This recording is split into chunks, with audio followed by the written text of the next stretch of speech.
Panini qui célèbre le succès des Marvel Pocket en rajoutant une salve qui nous porte à 16 le nombre de titres qui sortiront en 2025. C'est les Big News pour les formats mini de Panini. Bienvenue dans l'Actu Comics, votre émission 100% Comics qui vous donne toutes les news de la planète Comics avec évidemment les Big News Panini. Et aujourd'hui, Panini a décidé de célébrer les formats Pocket, puisque habituellement, et depuis maintenant un an, on est habitué à les découvrir 4 fois par an, 12 titres qui sont sortis en version française, des séries à suivre, mais aussi des grands classiques.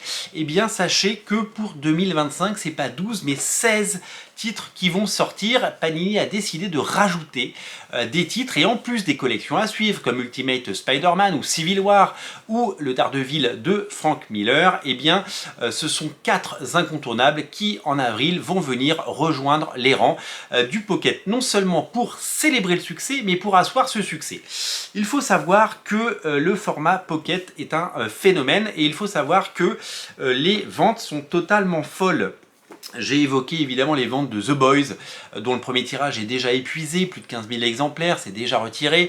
Le succès d'Ultimate Spider-Man qui, après son succès dans toutes les collections, que ce soit en kiosque, que ce soit en deluxe, que ce soit en omnibus, que ce soit à travers la collection Hachette, et maintenant en Pocket, eh bien nous sommes sur des chiffres de vente qui défendent, qui nous montrent qu'à petit prix, on peut arriver à toucher un large public et à rentabiliser des titres qui étaient déjà rentables, mais après avoir été exploité en omnibus, une collection qui évidemment permet aux éditeurs et aux libraires de bien travailler, et bien en mettant certains titres dans ce format-là, des best-sellers, des hits, des incontournables et des titres demandés. Beaucoup de gens ont acheté l'omnibus Ultimate Spider-Man, mais beaucoup ne l'ont pas acheté parce que 70 € pour un tome 1, c'était beaucoup. Alors qu'à moins de 10 €, évidemment, c'est un prix qui fédère et c'est un prix qui démocratise les comics. Le succès est phénoménal, pareil, plus de 15 000 exemplaires vendus pour ce tome 1 de Ultimate Spider-Man en Pocket. Il y en aura 11 des tomes, j'allais dire 7, mais non, il y en aura 11. Ce succès, il est phénoménal, ce qui prouve que quand on met des gros titres, et pas seulement des titres peut-être qu'on souhaiterait mettre en avant, juste les gros titres, les hits, les titres qui sont demandés, et bien le succès est au rendez-vous, les gens vont en librairie, les gens viennent et reviennent, ça crée du trafic, ça crée de l'appétence, ça crée des habitudes de consommation et ça crée évidemment quelque chose d'intéressant pour les éditeurs. Donc comme ça cartonne, on n'est pas en train de dire que ça fonctionne, ça cartonne littéralement, c'est un phénomène.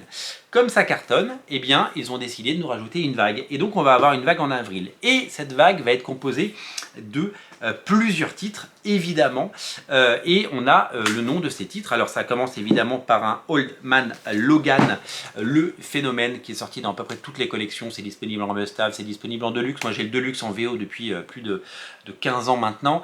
Old Man Logan de Mark Millar, donc un Wolverine vieillissant dans un futur post-apocalyptique à la Mad Max, un lourd secret et bien entendu des révélations tout au fil de ce chef-d'œuvre. Et bien Old Man Logan, il sort en Pocket, il va arriver en avril et je pense que des nouvelles générations de lecteurs et des gens qui ne l'avaient jamais lu vont enfin pouvoir découvrir ce chef-d'œuvre. Le succès de Spider Island qui est sorti lui assez récemment nous invite à découvrir le Spider-Verse de Dan Slott et Olivier Coipel avec Giuseppe Camuncoli également. Donc on va avoir une des deux grandes sagas parce que finalement, alors il y a eu 3 vraiment grandes sagas de Dan Slott, il y a eu Superior Spider-Man, il y a eu Spider Island et Spider-Verse. Donc on a déjà le Spider Island et donc le Spider-Verse d'Olivier Coipel va arriver dans cette collection. Du côté de Deadpool, on va avoir un tome qui va s'appeler Deadpool Massacre Marvel. C'était une mini-série qui a eu une suite, c'était Deadpool Remassacre Marvel, et donc du coup les 2 mini-séries vont être compilées dans un seul volume et ça fera l'objet pareil d'un Pocket édition en avril. Et enfin le dernier c'est Planète Hulk. Et ouais, ils auraient pu commencer par World War Hulk. Non, ils commencent par Planète Hulk. Planète Hulk de Greg Pak, hein, qui est son chef-d'œuvre, hein, clairement, parce que Greg Pak, c'est un auteur qui, au-delà de World War Hulk et Planète Hulk, eh bien, n'a pas eu la carrière qu'il aurait pu avoir. Et c'est dessiné par Carlo Pagaluian, qui a fait un travail formidable sur ce Planète Hulk. Je ne sais pas aujourd'hui si Planète Hulk est édité dans quelconque collection, mais je sais que c'est un succès qui a énormément marqué les lecteurs, et c'est un titre qui mérite tout à fait sa place dans la collection. Donc vous êtes en train de me dire, mais là tu viens de nous annoncer, on se tutoie, tu viens de m'annoncer qu'il allait y avoir donc 4 titres, mais il n'y a pas de suite de titres, il n'y a pas la suite de Daredevil par Miller, il n'y a pas la suite de Ultimate Spider-Man, il n'y a pas la suite de Civil War qui est prévue je crois en 7 tomes ou 6 tomes dans cette collection. Oui, il n'y a pas la suite, mais parce que tout simplement ils ont décidé de faire une pause dans les séries à continuer, puisqu'elles reviendront certainement au mois de juin ou cet été, en juillet. Ils font une pause parce qu'ils veulent proposer des hits. Et moi c'est quelque chose que j'ai vu dans ces collections, que ce soit les nomades hein, qui cartonnent chez Urban ou dans ces collections, c'est que c'est bien de proposer ces choses-là, mais il faut aller sur des séries continues qui créent des habitudes de consommation et surtout qui font revenir les gens en boutique. Et il faut aller chercher les gros titres. Ultimate Spider-Man s'en est un, Civil War s'en est un. Il est là. Des titres comme Young Avengers, c'est un succès. Des titres comme Spider-Man par Dan Slott, ce sont des hits.